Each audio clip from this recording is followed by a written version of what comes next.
Welcome to E360 TV, the live streaming and on-demand destination for influential voices and enlightened audiences.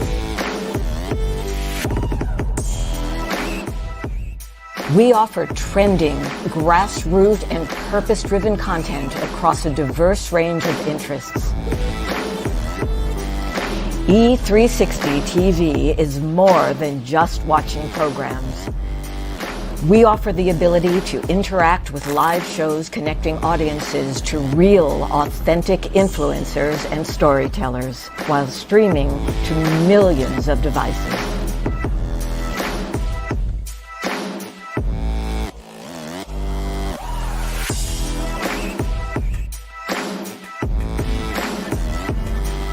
Real experiences. Raw conversation. One destination for it all.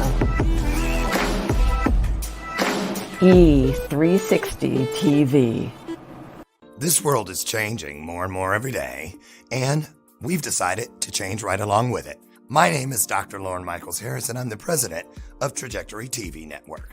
At Trajectory, our vision is to provide a creative platform for top content creators and storytellers from around the globe. We're also dedicated to providing this world with content that is healing, educational, empowering, exciting, and above all else, entertaining and transparent. So right now, I invite all of you who believe yourselves to be global game changers to use the link found here and simply take a chance. Schedule a virtual chat where you'll have the opportunity to share your vision for your very own global television show with me, the network president. So use that link, and together, let's begin changing and healing this world, one story at a time. And remember, whether you have years of experience in front of the camera or zero experience, it doesn't matter. What matters the most is your desire to share great content through television and a willingness to share it with passion and with purpose. You might ask, how do I know if I've fallen in love with my purpose and my purpose has fallen in love with me? It's easy when you've lost your voice because you just can't stop talking about it. I'll see you soon.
The train is coming.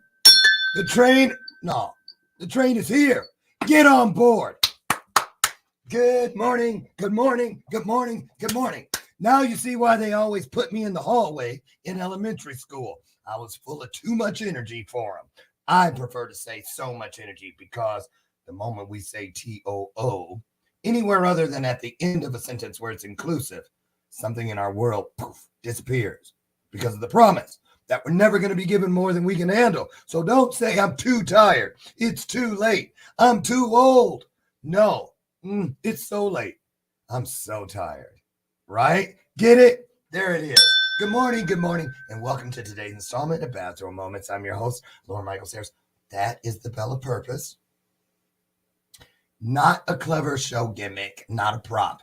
I prefer to refer to it as an opportunity, a reminder, if you will, that just like the bell has a ring to it, yeah, so does the truth.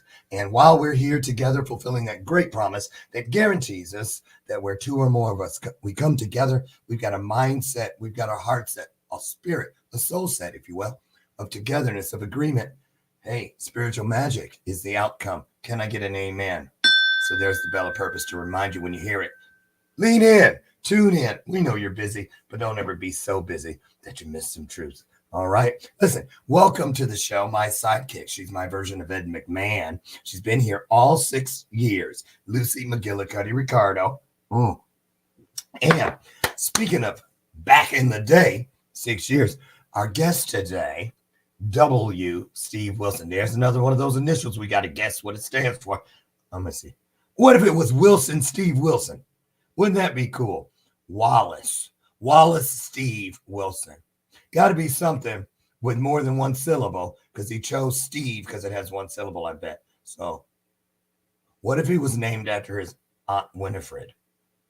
I don't blame him for going with Steve. We're going to find out. Listen, look back there. Let me scoot out of the way. Wait, probably better to come this direction. See this? Discover the author and speaker in you. It was a full-day workshop. I met today's guest at my very first one of those here in Naperville, which is a suburb of the Chicagoland area. Speaking of, 1 degree below zero here today. And guess who went to the car wash after the health club this morning? I had to go around the car and pick off all the little frozen pieces that didn't come off when they dried the car. Yeah, it's cold here. It's cold outside, but it's warm in here. How are things shaping up in your neck of the woods today? What's the high temperature for you wherever you're at in the world? I want to know. So anyway, yeah, I met Steve at this one-day workshop that I held at the White Eagle Country Club, same place I got married. And boy, I'm going to tell you how wonderful it feels when you meet someone way back on the front end of a dream, and then they come back like Steve has today, with that dream now being a full-fledged reality. It's my husband and I were talking about it over breakfast as well. He was eating breakfast. I bring mine here with you guys. Avocado English muffins this morning. But he's here today. He's going to share his new sci-fi novel with us and talk about some of the ups and downs, if you will, that he has experienced since we first met way back in the day when this was just a glimmer. But before we get Steve in here, it's time for our Tuesday motivation piece with, I got this stuff. It's so much to click on, but I want to do it right. The fourth agreement, always do your best. So up in the corner, there he is, our healthy dose of vitamin D. Look at the little postage stamp up there in the corner. How do you do it? Over there with D. Grant Smith. And today, D is going to impart some wisdom on us regarding, let me see, what is today's topic? I think it has something to do with affirmation. Yeah, the secret to effective use of affirmations. Here we go. Most teachers and most of us in the spiritual and personal development communities understand, appreciate, and practice the power of affirmations. Affirmations are simple statements that we make to ourselves to change the way that we think, because we recognize that the way that we think determines a lot of our lives. But here's a secret that a few teachers are talking about and something I want to share with you. It's not just about changing our thoughts. We also have to change the way that we feel, which is why some people will say that affirmations don't work. It's because they're not getting into their heart place and feeling that affirmation to be true. So if you're telling yourself, I believe in me, or I love myself, but you're not feeling that way about yourself, that's why it's not moving you forward. Change the way you think and change the way you feel, and watch your life transform in exponential ways. Well. That was 60 seconds of magic right there. Thank you, D. Grant Smith, for that healthy dose of vitamin D. He'll be back on Thursday with another healthy dose. So let me get our guest in here. Was there anything else? Do I have any? Oh, real quick announcements. Oh, again, I got to show this. They keep getting on my butt about it. Number one, tomorrow, Bill Kimball will be here. Thursday, we've got Army veteran PJ Cowell. And rounding out the week, Dr. Lynn Maureen Hurdle will be here to round out this wonderful week. But today, we've got our good friend, W. Steve. Oh, look, D. Grant Smith, W. Steve Wilson. I should change my name to L. Michael Harris. What do you think? Huh? So anyway, one more thing I got to pop it on the screen because everybody they feel a little some kind of way when you forget stuff. Go figure. I call them senior moments. Our spotlight sponsor for the week is Karma Cords. I'm wearing one right here, the Trinity necklace, and I'm also wearing two of, I feel like not Vanna White. Maybe Price is Right girls. These bracelets, Karma Cords, I've been wearing their gear for about 6 or 7 years now, and I absolutely love it. It's not just nice to look at. It makes me feel wonderful. And if you're any kind of woo-woo-ish, you know what I mean? Or I'm telling you, it works. I'm going to pop it on the screen. Uh-oh. I know what that means. I'm probably frozen. Comcast, you guys, they're coming out today, if you can hear me. They're coming out today, Comcast, to do something with what do you call them? Fiber optics or something in the backyard, because it's all messed up here in the house. And so they're coming out finally, but I'll pop it up later. It's not going on the screen. There is a thing called a flow code. And if you use your phone, I'll pop the little one. Maybe that'll go up. That little one up there will work too, in the right-hand corner where D Grant used to be. That will take you directly to the Karma Cords website.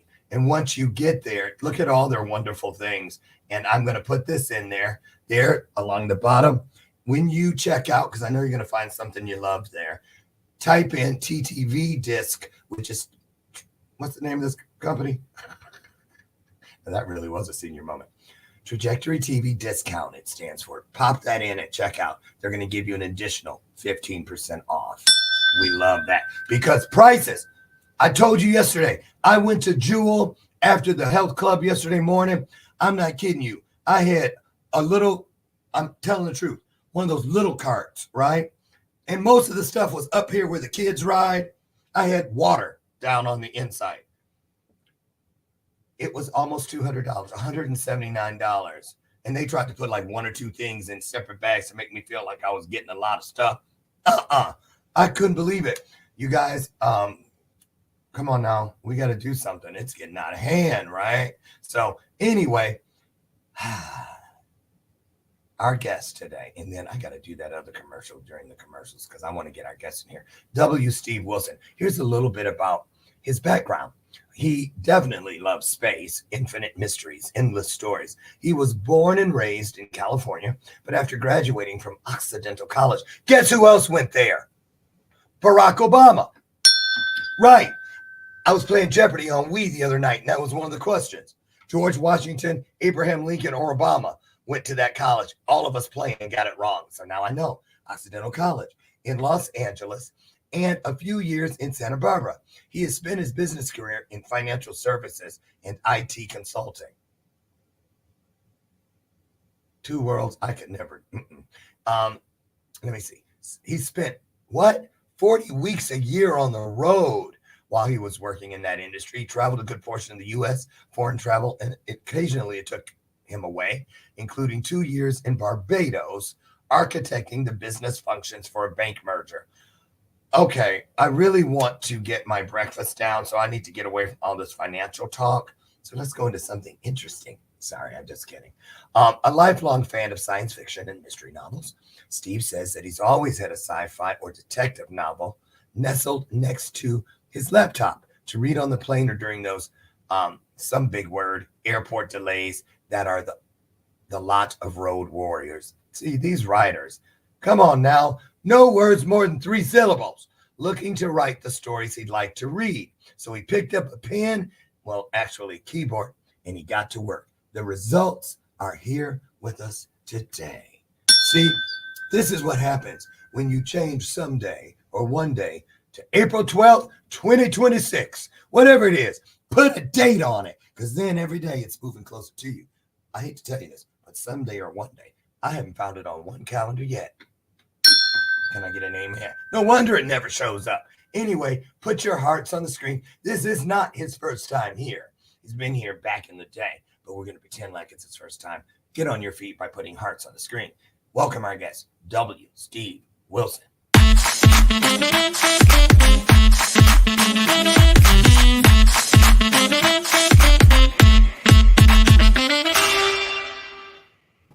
That monologue wore me out. I'm not kidding. I'm tired now. Welcome to the show. Hey, thanks, Lauren. Good morning. Good morning to you. What's on your shirt? That is a picture of Mars and the moon and the characters from my novel. So those are real characters from your book? They're pictures I borrowed from free. Yeah, but there's the woman love interest, the detective, and his sidekick. So it's pretty basic in terms of a cast. But I think everybody will like the characters. Hey, Steve, I just assumed you wanted to be called Steve, or do they refer to you as Steve? Yeah, just call me Steve. Yeah. W stands for William. William Steve Wilson? Yes. So why did you dump or ditch William? My mother did that to me. She did? She named me after my grandfather, but she didn't want me being called Bill, and she didn't want me called Willie. So she said, we'll call you Steve, which was my middle name, Stevenson. So I was Steve and my grandfather was Bill. Okay. So they could tell the difference between us. I thought it was one of those author things. No. Nothing fancy schmancy. Just, thanks, Mom. Before I'm going to dip out and let you say hi to everybody in your own way by yourself. But do you remember what year that was that we met at the event? I think it was, it might have been 2020, I think. Right before the pandemic. I had just retired. Because I was going back through some emails, and we exchanged, might have been earlier than that, but I know you and I had talked about getting together for lunch, and then in Naperville, and then boom, we were all locked in our homes for a couple of years. So we need to restart that conversation about having lunch in Naperville. Did COVID help you push the novel out a little quicker than you might have? Surprisingly, it didn't, because now I'm home, and normally I'd have time when my wife is out doing her thing, but she's in sales, and she couldn't go out and meet customers anymore. So she and I were together, so we spent more time together doing things than we spent separate. So I slowed down a little bit, but I did other things. I did short fiction and I started a blog. So. Quite a bit of cuddling, I anticipate. Exactly. We learned how to play pool. It was one or the other. Either people were like moving to opposite sides of the house, or they were cuddling up on the couch. Exactly. That was it. So listen, I'm going to dip out, say hello to the people, and anything I didn't read from the Bible, go ahead and tell them I'll pop back in. It's all you. Take it away. Sounds good. Hey, everybody. Good morning. Thanks, Lauren, for having me on again. Yeah, this has been kind of a fun adventure. I started writing the novel while I was still working in 2017. So it's taken me 5 years to get to the 11th version. So I'm just about done. I got some final edits to make, and then I'll spend February looking for an agent. So anyway, but while on the way, it gave me a good excuse to do a lot of reading about science and technology, following the space program, and I learned to have to write in full sentences again. I spent 25 years in consulting, and we were limited to PowerPoint. So most of my writing was in incomplete sentences and bulleted lists. So it was a challenge to get back to writing full sentences, but it's been a lot of fun, and I hope the results are going to be well received. We'll find out. I'm sure they are. I just got to say it. Have y'all noticed Steve is a happy camper? You smile while you speak. I'm going to start practicing that. See, I'm doing it right now. Yeah. But you're really a happy guy, right? Yeah, I think I am. Things are going pretty good. So, at what point in Steve's journey, because how old are you? I'm just turned 70. For real? Yeah, last November. Yeah. How's that feel? Not much different than 69, but Yeah. It seems like mostly it's like, how the heck did that happen? Like, right. I was just 20 years ago. Right. So, Steve, when did the spark potential authorship, do this inside your universe? When did you first know, I'm getting an itching to write something? Yeah, that was probably about 2015, 2016, somewhere. I don't remember exactly. It was that time frame. Mostly because of the change in TV and movies where, everything was dark and dystopian and the future, the only dark, Hunger Games and, The Expanse and a lot of the sci-fi was all about, things were just going to be crappy for everybody. Okay, I'm just going to ask because I know half of y'all out there are wondering the same thing. Somebody's Googling it right now. What does dystopian mean? Dystopian means it's kind of the other end of the scale from utopian. So utopian is everything's wonderful and fabulous, and dystopian is everything is in the dumper. Everything is crappy, and people are oppressed, and a lot of different subjects. The environment is trashed. I mean, it's kind of like if you think about the Hunger Games, that's a dystopian view of the world. Dystopian. Yeah, or Divergent's another one. I mean, there's a few of them out there. Well, I heard of that one. Yeah. So you must have a pretty great grasp of vocabulary. Well, I hope so. I mean, one of the things they tell you about if you're going to be a writer, you got to read. And so I have been reading my entire life. So, and they do suggest if you're going to write, even if you're a science fiction writer, you've got to read in nonfiction. You got to read other genres like romance or thrillers or things like that. So I've been reading, and I did a lot of public speaking. So when I was a consultant, I did a lot of presentations and proposal pitches. So I had to get up in front of people and talk. So yeah. Yeah. I wonder if comic books count when they say do a lot of reading. Well, comic books now are, graphic novels, whatever you want to call them. They're not unsophisticated. They're telling us graphic novels. Wait a minute. I'm thinking what I'm thinking, but what do you mean when you say graphic novels? Well, there's those in the erotica realm, and then there's the graphic novels because they have pictures. Not to say traveling, lay across her duvet. Right. You could have the other kind with pictures. That would make it for an interesting read. Right. So you got to read graphic novels. It's an art form that a lot of people even famous people that write in them. They don't always an artist. The art in graphic novels is incredible. I mean, some of these artists are amazing. So, Steve, when we were at the event discovering the author and speaker in you, what stage was this book in? Was it an embryo? Were you on, some kind of literary birth control at the time? Yeah. Now that it's crowning. It was probably at a second or third version. It was probably very amateurish in terms of I hadn't studied the craft a lot.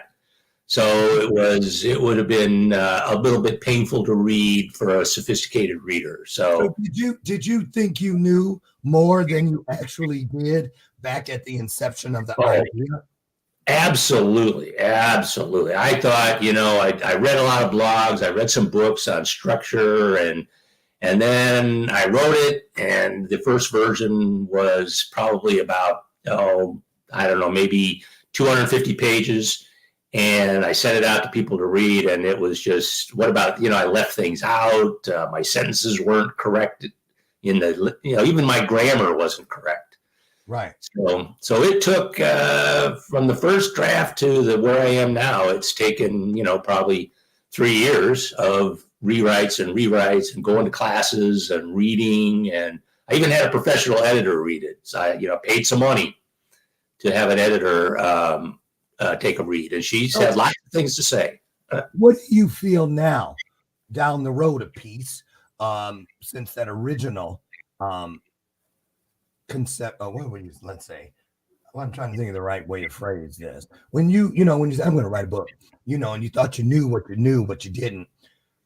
What would you say, Steve? How do you feel about people that I wrote my book in a weekend? Yeah, right. And it's really a pamphlet, Yeah.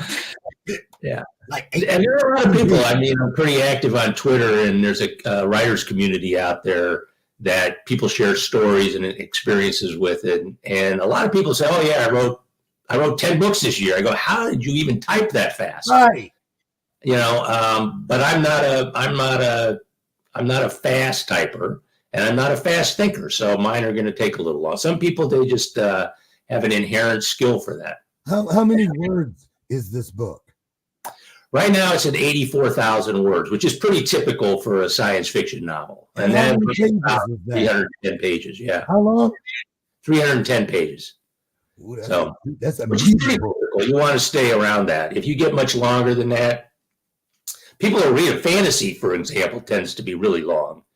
But you want to stay within, because it's hard to sell more than, if you're getting up to 100,000 words, publishers don't necessarily want to touch it. So. Okay. Here's what I want to know. Fiction. You got some of the characters on your shirt. Yes. How do you go about? Because I always figured people that can write like you write could write screenplays. They could do movies. They could do television. Yeah. Because a lot of people in the world I revolve within, we write our backstories or motivational things like that. Nothing wrong with it. But we don't have to make up the characters. We knew them. It was us. But you have to actually come up with Myrna, a redhead, 5'10", legs from here to Albuquerque. Whatever.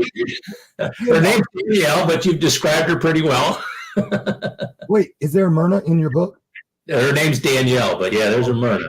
Okay. So how do you put all the people together first and then write them into a story, or do they pop in when they get good and damn ready? Well, I had kind of both. This time I started with the victim. I mean, if you're going to have a murder mystery, you got to have a murder. So even though it's science fiction, it does involve investigating a murder. So I worked backwards from that, and I said, well, why and who would investigate it? And then so that gave me the detective, and I said, well, why would he be on the moon? And that gave me his partner. And then I said, you know what? We need somebody to stir it up. These two guys need somebody to poke at them. Shit starter. And give them a hard time. So that's where I came up with the female character who has her own agenda. Okay. How many of these fictional characters, you can tell the truth now, how many actually are based on someone you've known or currently know? In a little way. Actually, I would say probably the sidekick, the detective, is probably a lot like me. He's very much analytical. He likes to follow the rules. He likes structure. He doesn't like to get outside the box too much. So that's, so as an IT guy, I like things to work the way they were supposed to work. The female character probably comes out of my fantasy world. That tells you something about me. But my wife's pretty nice, pretty cute. So there's probably parts of her in there. So she read it, I'm assuming. Yes, she did. Yes, she did. She actually had to. She says, "You need to calm down a little bit, boy, and you need to de-sex her a little bit." Quit putting my business out there. She says she's just a little bit too over the top. Just make her a woman and don't make her a sex pot. So, a sex pot. Boy, if I only had a quarter. Listen, excuse me. Let me ask you this. When you sat down, you're in front of the computer or whatever, And it's the very first line.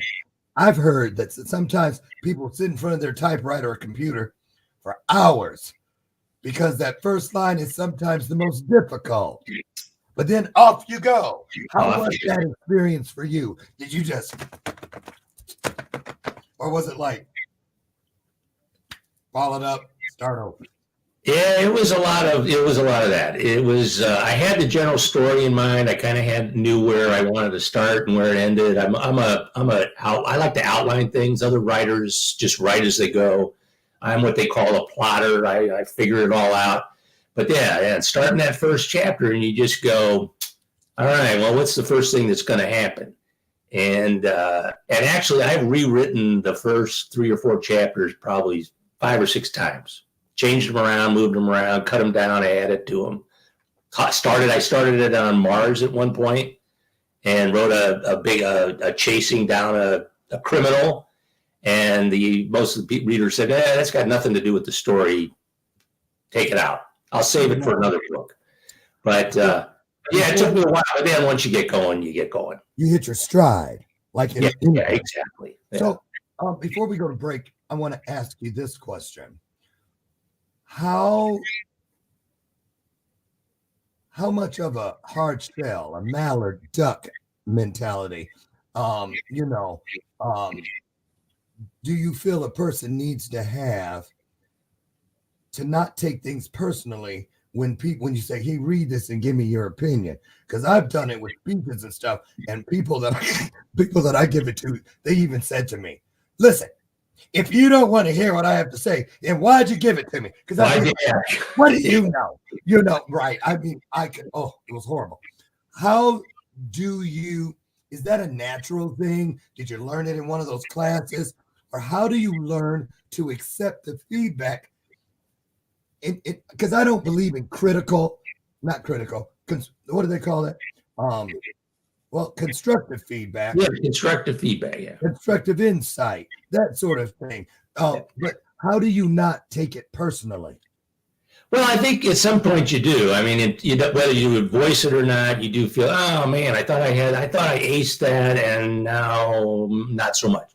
But in my role, in my career as a consultant, I always was having my work evaluated by my colleagues, by my client, sometimes by my team. So, giving and receiving feedback has been part of my life for, 20 years. So you just I kind of adopted a kind of an intellectual, it hurts. I mean, I've written some things that, my wife reads them and she goes, oh, this is, not very good. I'm going, oh man, I thought I really liked that one. You talk to yourself about it. And then you say, well, wait a minute, what's her perspective? What can I learn from this? Yeah, and I found that for the most part, it makes it better when you get feedback. Sure. Even if all you learn is that, you know what, there's a certain reader that is not going to like what I write. It's just going to happen. I'm in a writer's group out at the St. Charles Library, and everybody's really nice. I'm not saying, but there are readers in there that just, science fiction is not their thing.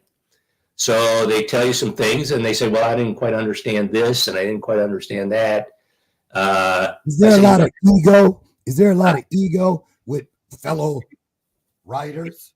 No, actually the groups I've been in and the ones just the ones you're in. Generally. Because I know you got to say that because some of them are watching.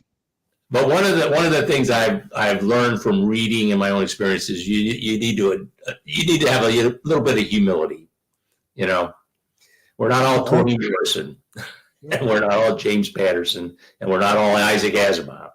So, you gotta adopt a little bit of humility that we're enjoying it, we're doing the best we can, and feedback is their own voice.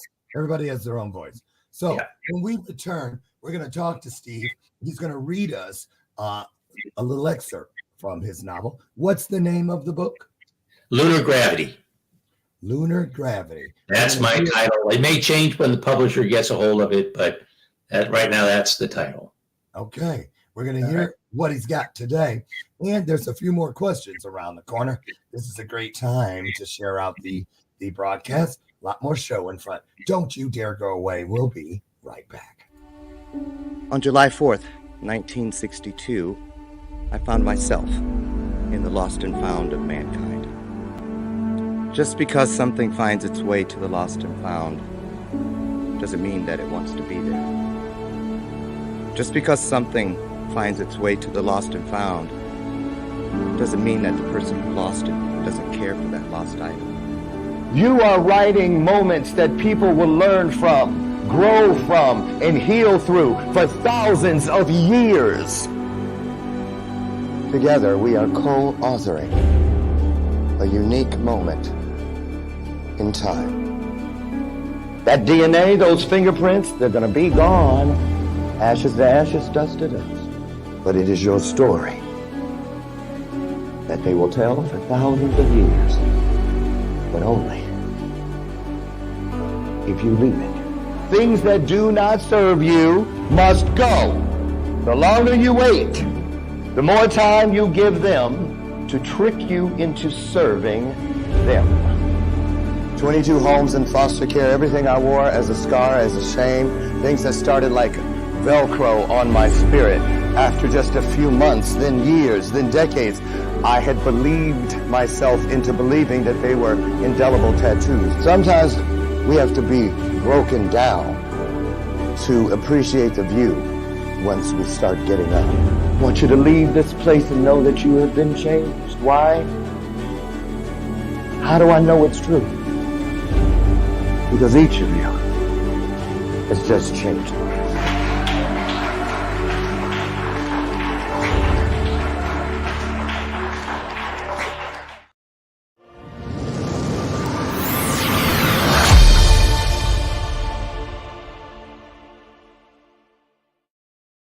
Before I get Steve back in here, grab yourself something to munch on or drink on.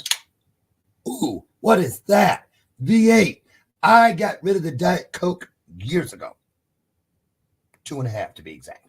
And traded up to V8. Why? Because I wanted to treat myself better. So now I am. How? 60 calories in every one of these little babies.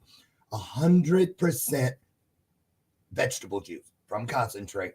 And guess what? 2.5 full servings of vegetables. I don't know how they squeeze so much in one little can, but they do it. And it's easy to find. Head down the juice aisle at your local grocer, and you'll find it at My Jewel. It's right next to the juice boxes. Go figure. Get yourself one today. You won't regret it. Steve, come on back.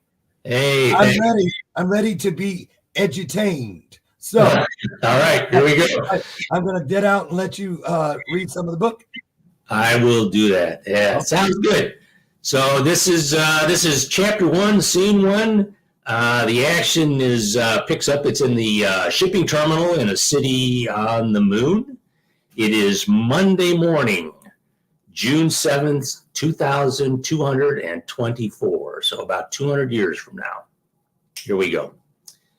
The sound of his small crew stacking shipping containers faded as a big man with the deep scar running from temple to chin, a scar he'd chosen not to have removed, prowled the otherwise deserted shipping terminal at the edge of the eastern edge of the underground city, carved deep inside the crater wall.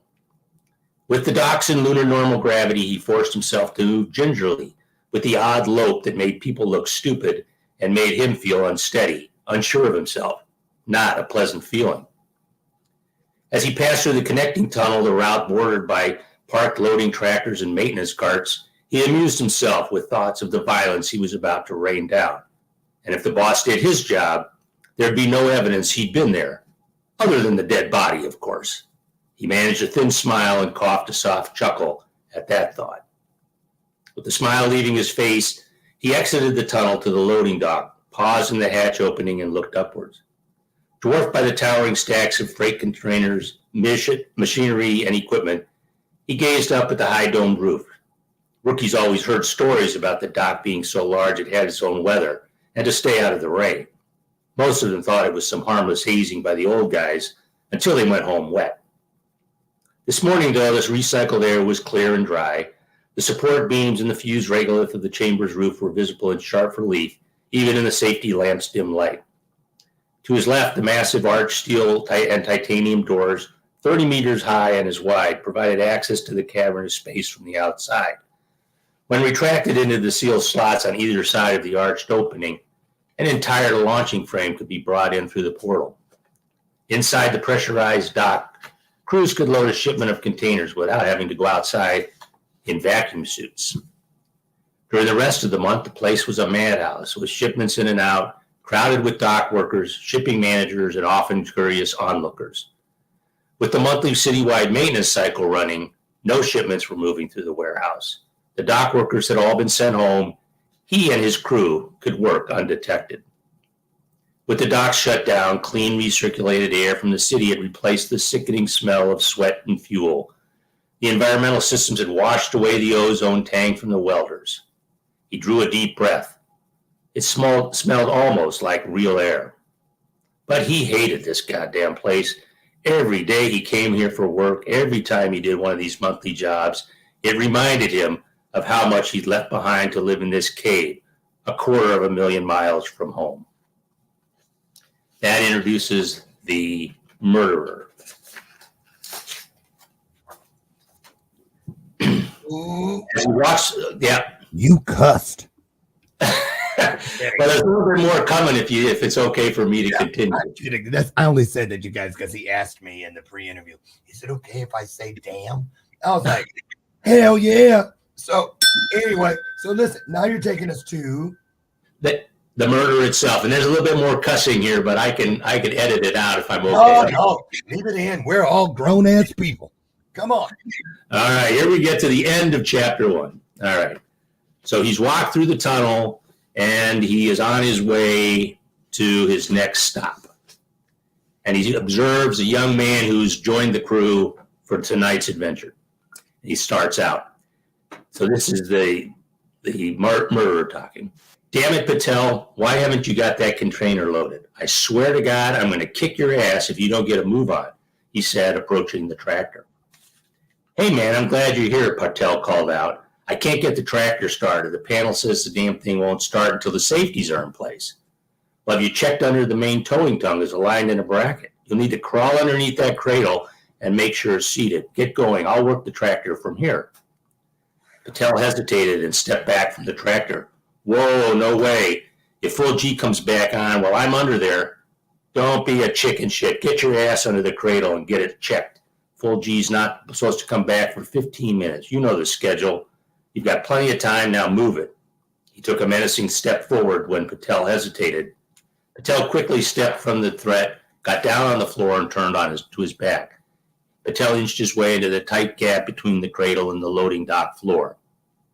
He prodded Patel with a swift kick to the bottom of the boot. The space under the cradle was barely enough to fit a man. Hand me a pry bar. I need to move this docking tongue over a little bit, shouted Patel. He made a show of searching around, taking his time, gauging how long he had to delay. When he figured he'd gotten the timing right, he handed the bar to Patel and stepped back. Speed it up. We need to move this container and get out of here before the morning shift comes on.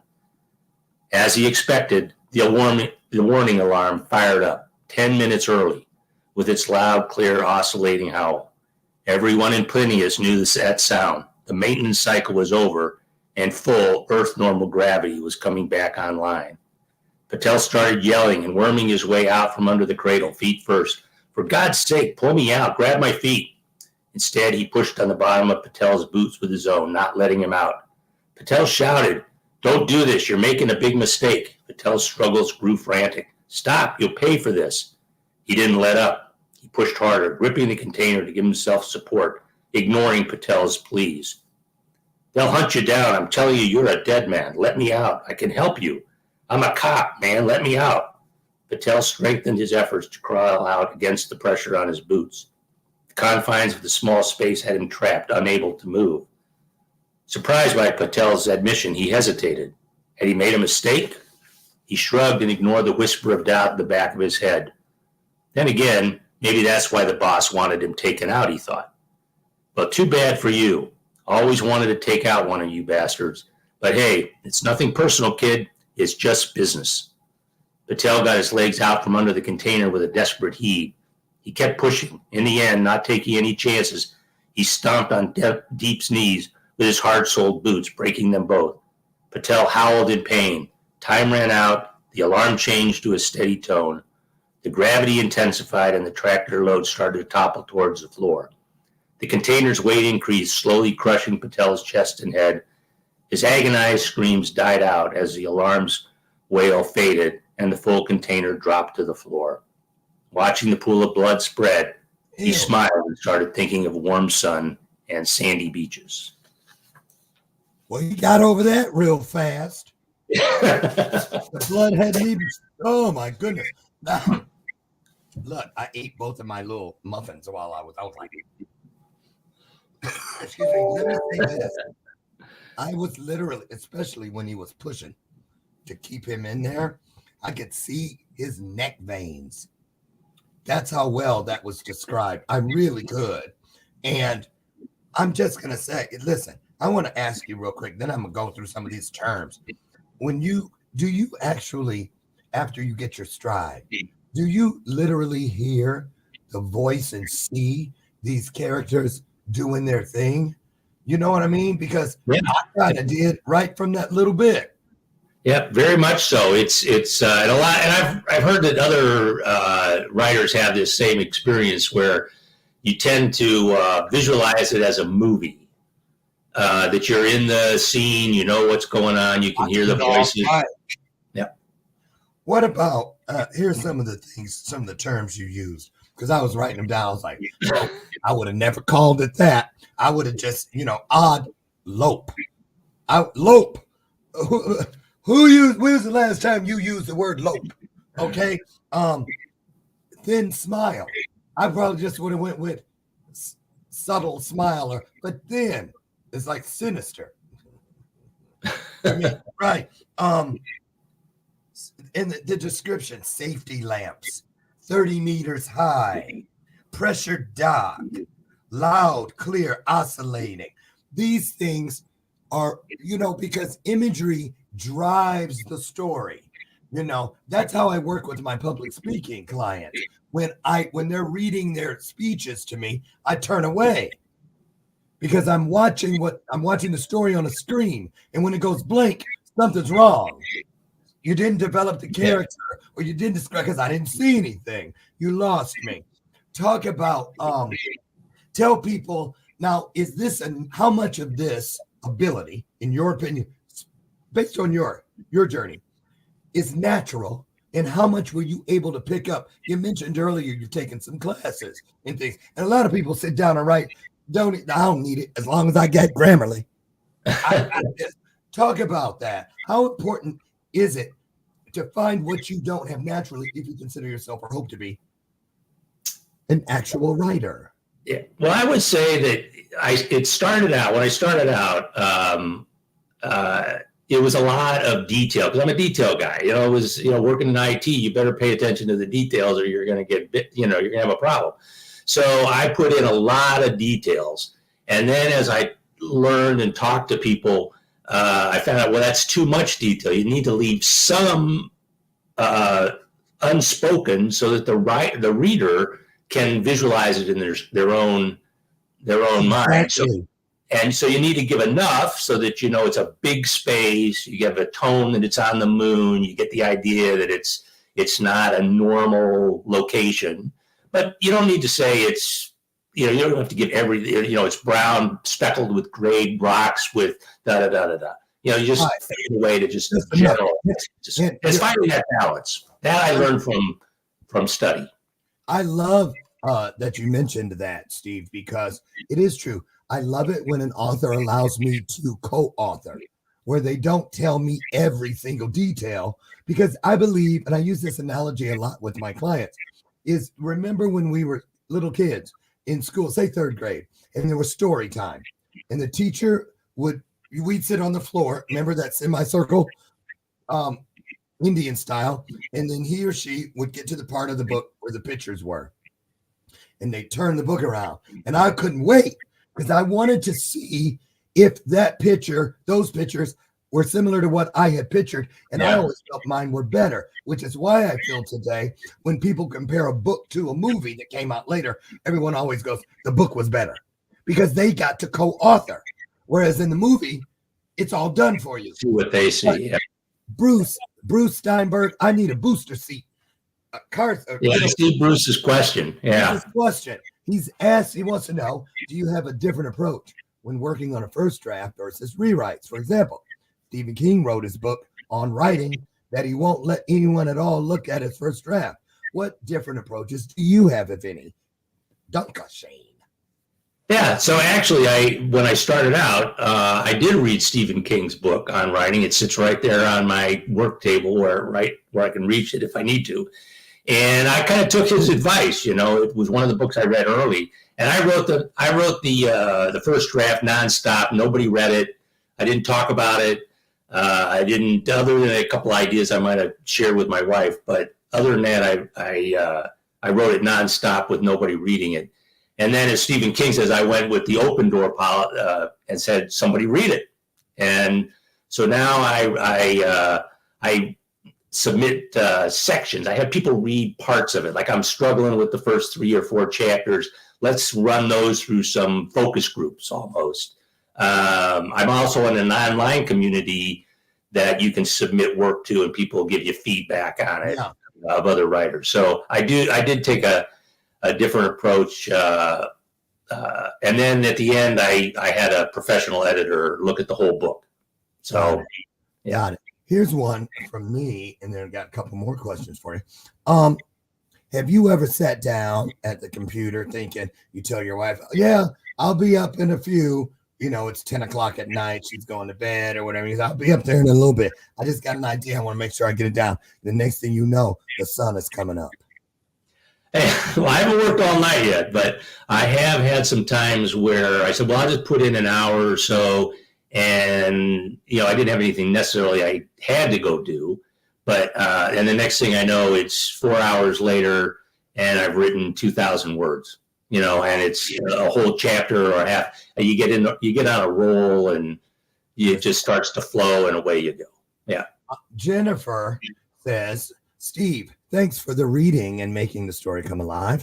Sounds like a bestseller to me. Do you have a favorite part of writing your story? Character development, plot, backstory, etc.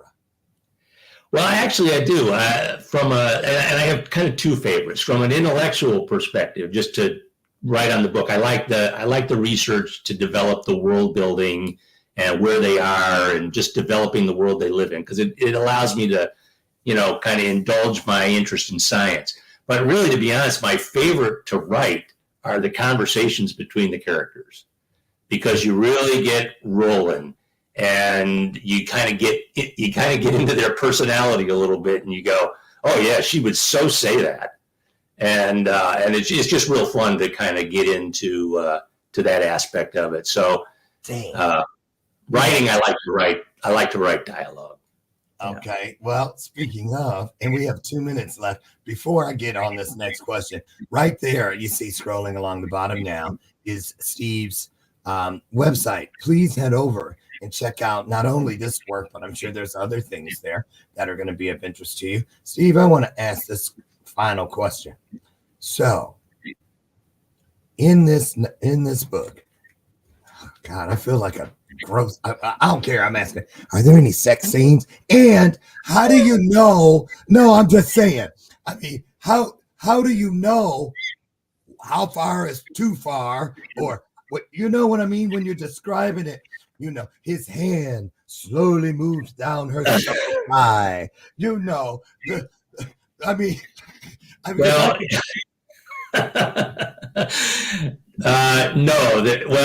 Yes and no. The main characters, there's a budding romance. Maybe we'll see. Kind of thing. They're still. You got to have something in there, right?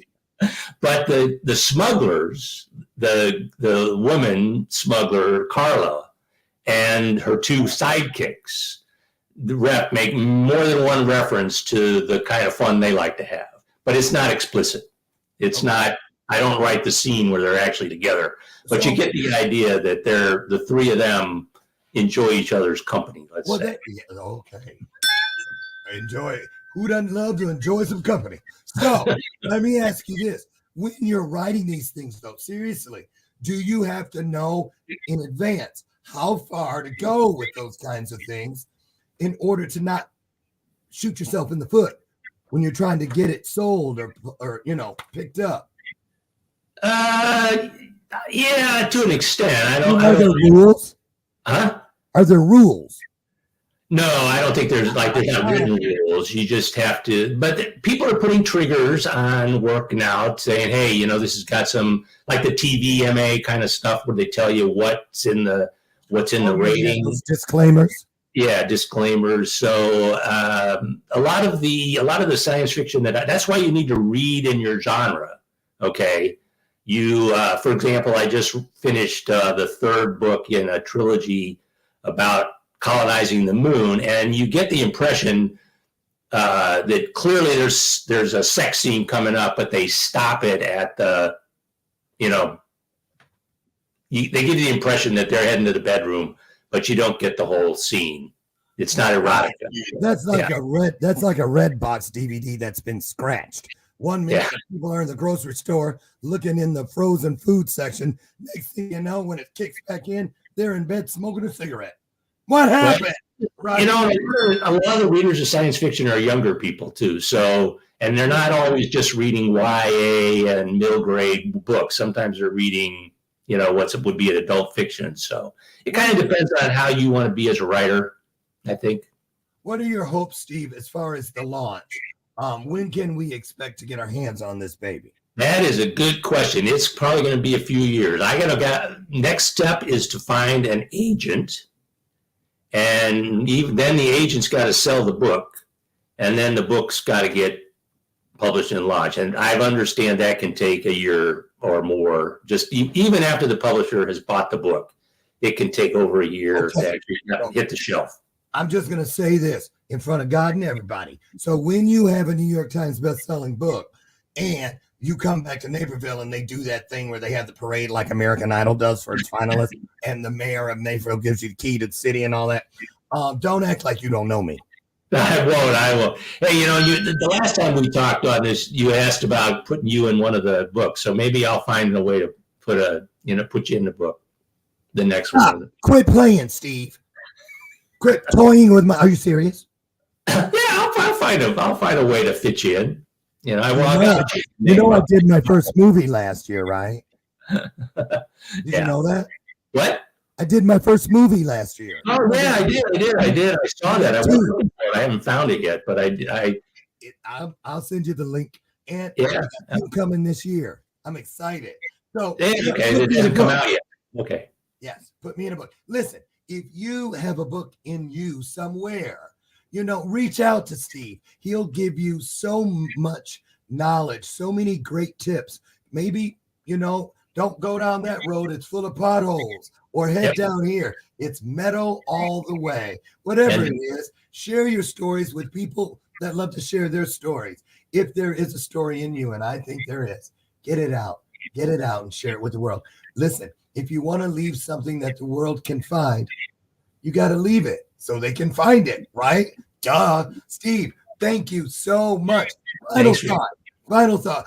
I want you to tell that person out there that's on the fence about their ability to write or not. Where would be a great place for them to find that courage to get started? I think that it's to get started. It's to just put a pen to a paper or hit your keyboard and just write what's in your head. Just don't worry about it. Don't put any guardrails up. Just write what's on your mind and then see what happens next. Once you get started, it's just time. Brain dumping. Huh? Brain dumping, I've heard. Yeah, exactly. Write it down. Let it flow. That's right. Steve. And if you'd like to reach me on my website, there's a contact form. You can write a little note. It'll come to me and we can start a conversation if you want. And you can sign up for my newsletter. Absolutely. Yeah. I want an autographed copy. I'll buy it. Next time you're here, no doubt. I can't wait till you're back holding this great book in your hands. Me too. We support you. Thank you so much for pouring into us today. Hey, thanks for having me, Lauren. It's been fun. Listen, I want to thank all of you all as well. We couldn't do it without you, nor would we want to. Join me, God willing, tomorrow morning at 8 a.m. Central, out on the front porch, where my guests, me, you, all of us will come together for another illuminating conversation where, you guessed it, right here on Bathrobe Moments. Get out and have the best day ever. I love you guys. There ain't a damn thing you can do about it. Mwah. Bye. Thanks again, Steve. Peace.